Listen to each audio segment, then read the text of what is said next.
오늘 사도행전 15장의 본문에서 나타난 예루살렘 회의는 교회사에 있어서 가장 중요한 회의이고 또한 결정이었습니다. 이제 이 회의를 통하여서 더 이상 예루살렘 교회가 지역적 한계에 머무는 것이 아니고 또 유대인이라는 민족적 한계를 넘어서게 되었기 때문입니다. 만약 교회가 이때 다른 결정을 내렸다면 아마 교회사는 상당히 달라졌을 것입니다. 그렇다면 이 회의가 열리게 된 이유가 무엇입니까? 오늘 보면 사도행전 15장 1절과 2절 말씀을 다시 한번 같이 읽도록 하겠습니다. 사도행전 15장 1절과 2절 말씀을 함께 읽겠습니다. 어떤 사람들이 유대로부터 내려와서 형제들을 가르치되 너희가 모세의 법대로 할례를 받지 아니하면 능히 구원을 받지 못하리라 하니 바울 및 바나바와 그들 사이에 적지 아니한 다툼과 변론이 일어난지라 형제들이 이 문제에 대하여 바울과 바나바와 및 그 중에 몇 사람을 예루살렘에 있는 사도와 장로들에게 보내기로 작정하니라. 아멘. 이 회의의 가장 중요한 주제는 할례의 문제였습니다. 즉 구원에 있어서 할례가 필요한가 혹은 필요하지 않은가의 문제이죠. 사실 그동안 유대 기독교인들에게 있어서는 이 할례가 필요한가 필요하지 않은가의 문제를 고민할 필요가 없었죠. 그들은 이미 나면서부터 할례를 받았기 때문이었습니다. 그러나 동시에 많은 유대 기독교인들이 그 구원에 있어서 할례를 고민하지 않았을 뿐이지 할례를 필요한 것으로 여기고 있었다는 것입니다. 그들이 왜 그런 생각을 갖고 있습니까? 하나님의 구원이 예수님으로부터 갑자기 시작된 것이 아니라 그 구약에서부터 차곡차곡 그 약속이 진행되어 온 것으로 보기 때문입니다. 예수님을 믿고 회개하고 교회 안에 들어왔지만 그 모세에게 주신 그 하나님의 율법과 할례가 계속 된다고 믿고 있었던 것이죠. 즉 구원을 얻는다는 것이 무엇입니까? 궁극적으로는 하나님의 언약의 백성이 되는 것인데 그 축복을 누리는 것은 그 언약 백성의 표식이었던 할례를 받고 율법을 지켜야만 완전한 구원에 이른다고 생각했던 것입니다. 따라서 이방인들도 누구나 회개와 예수 믿는 믿음으로 교회 안에 들어왔지만 그 언약 백성이 되기 위해서는 할례가 필요하다고 생각한 것이죠. 하지만 반대로 안디옥 교회에서 그 이방인 선교를 감당했던 바울과 바나바는 그 생각에 동의할 수 없었습니다. 그들 자신도 유대인들이었지만 이방인에게 복음을 전할 때에 할례와 율법 없이도 성령께서 그들 가운데 임재하시고 그 구원의 축복과 능력을 주셨던 것들을 경험했기 때문이었습니다. 무엇보다 바울 자신이 어떤 사람이었습니까? 그 어떤 누구보다 율법에 충성했던 사람이었죠. 그 율법과 할례의 열심이었지만 예수 그리스도를 만나게 되었을 때에 그것이 마치 배설물과 같은 것임을, 그것이 결코 나 안에서 자랑할 것이 없음을 그가 먼저 경험했었기 때문입니다. 이것은 바울과 바나바에게만 일어났던 일들이 아니라 이미 수년 전에 베드로 사도가 경험했던 일이기도 했죠. 우리가 이미 사도행전 10장에서 보았지만 이 고넬료 사건을 통하여서 베드로가 무엇을 경험하였습니까? 하나님께서 환상 가운데 베드로에게 먹지 못할 음식을 3번이나 먹으라고 하였지만 베드로가 그 3번 다 거절하였습니다.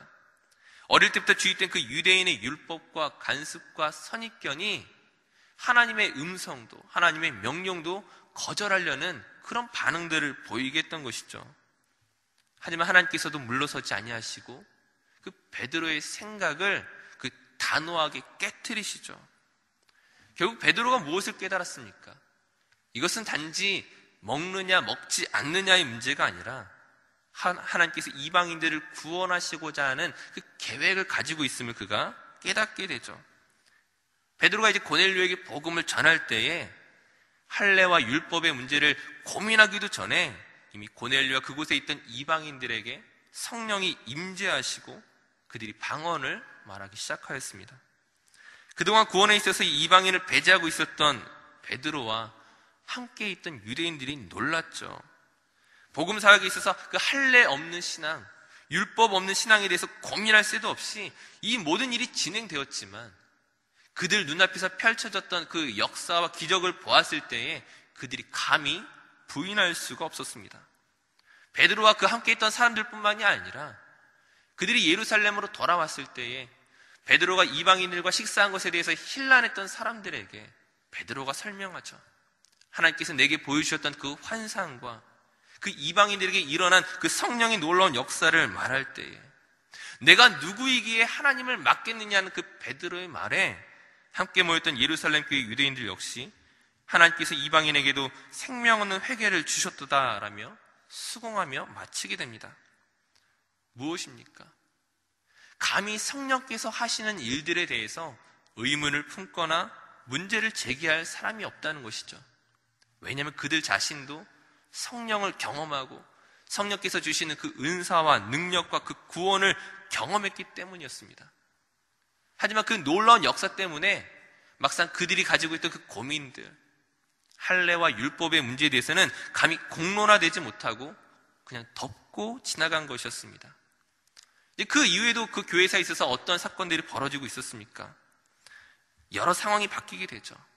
스데반의 순교로 시작된 그 박해를 피해 흩어진 기독교인들이 처음에는 유대인들에게만 복음을 전했었지만 차츰 헬라인들에게도 복음이 전해지기 시작하면서 안디옥에 이방인 교회가 세워졌습니다.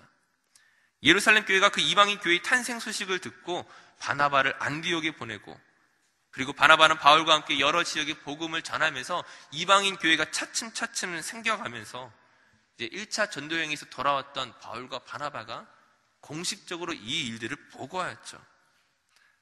다시 한번 살펴보지만 이런 모든 일련의 과정이 순식간에 지나갔습니다. 할례의 문제가 더 이상 그들에게 고민되지 않았던 것은 눈앞에서 펼쳐지는 그 구원의 역사와 성령의 임재를 아무도 부인할 사람이 없었기 때문이었죠. 하지만 할례의 문제는 유대인들에게 있어서 그 논란의 중심에서 벗어나 있던 것이지 그것이 아직 해결된 것이 아니었던 것입니다. 여전히 많은 유대인들은 그 할례의 문제에 대해서 고민하고 있었고 불만의 목소리를 가지고 있었다는 것이죠. 이런 불만을 가진 그 유대 기독교인들을 우리 마치 예수님 시대의 바리새인들처럼 율법주의자로 생각할 수는 없을 것입니다.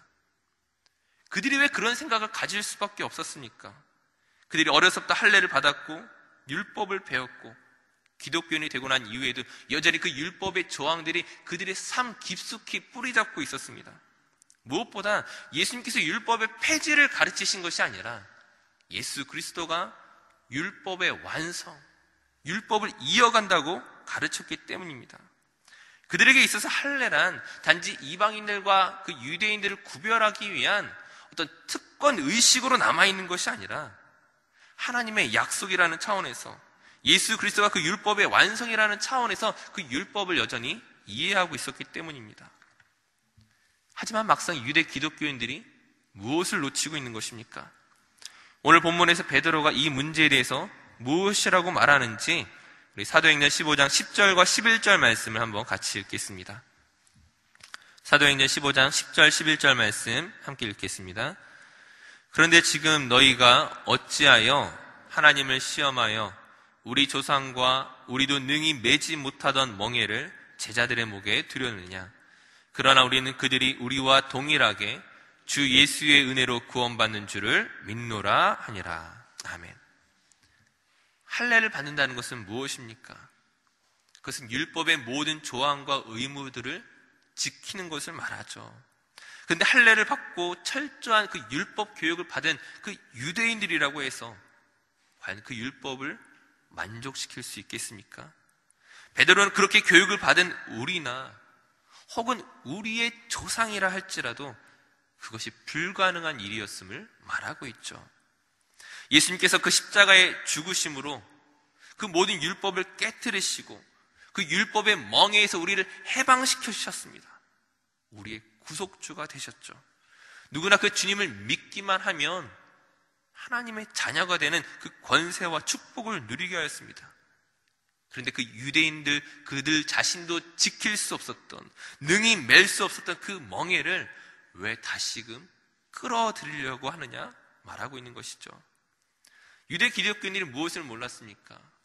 예수 그리스도께서 율법의 완성이라는 사실을 알았지만 그러나 그들 자신으로서는 율법의 어떤 한 부분이라도 감당할 수 없다는 사실을 몰랐던 것이죠. 구약시대의 할례도 마찬가지입니다. 할례는 하나님의 은혜에 감사하고 율법을 받아 하나님의 자녀답게 살겠다는 표를 육체에 남기는 것이죠. 거기서 가장 중요한 것은 하나님의 은혜와 사랑입니다.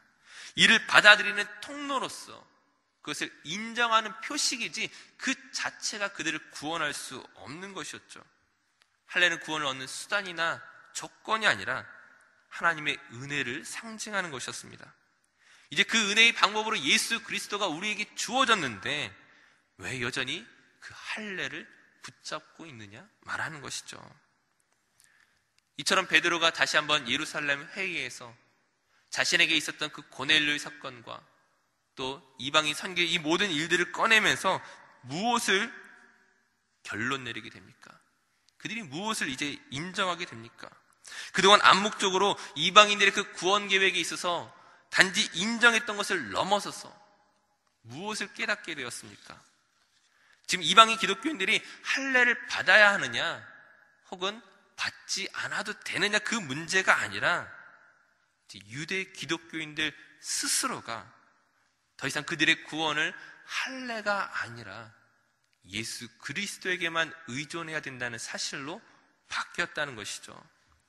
지금 이 예루살렘 회의는 처음에는 이방인들의 할례 문제로 시작하였지만 지금 이방인들의 할례 문제가 아니라 그들 자신의 할례의 문제로 다가오게 된 것입니다. 더 이상 다른 이방인들, 안디옥 교회의 사람들을 그 율법 안에 가두는 것이 아니라 율법 안에 갇혀 있었던 그 구약적인 흔적들을 여전히 가지고 거기에 매여 있었던 그들 자신이 이제는 여기서 벗어나야 한다는 것들을 이제 깨닫기 시작한 것이죠. 예루살렘 교회 회의의 마지막 결론이 무엇입니까? 사도행전 15장 28절 말씀을 보시게 되면 성령과 우리는 이 요긴한 것들 외에는 아무 짐도 너희에게 지우지 아니하는 것이 옳은 줄 알았노니. 무엇이 옳습니까? 짐을 지우는 것이 아니라 복음 안에서 자유케 하는 것이 옳은 것이죠. 예수 그리스도만이 우리 구원의 유일한 통로가 되심을 인정하는 것이 옳은 것이죠. 유대 기독교인들이 복음을 알고 있었지만 동시에 그들이 이전에 가지고 있었던 다른 율법과 관습과 그 모든 종교적 활동을 마치 복음처럼 붙잡고 있었던 것들을 이제는 내려놔야 한다는 것들을 그들이 깨달은 것입니다.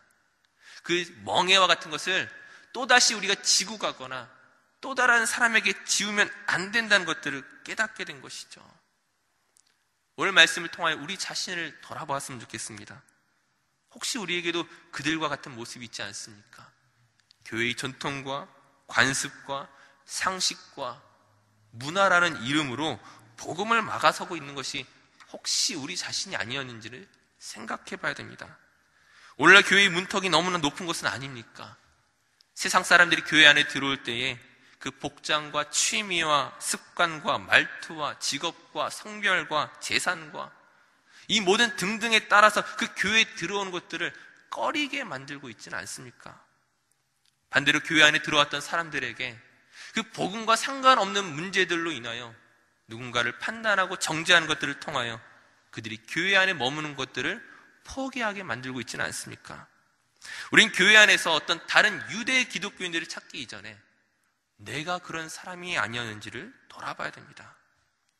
감사하게도 예루살렘 교회는 자신들을 돌아보아 이방인들에게 아무 짐도 지우지 않겠다는 지혜로운 결정을 내렸습니다.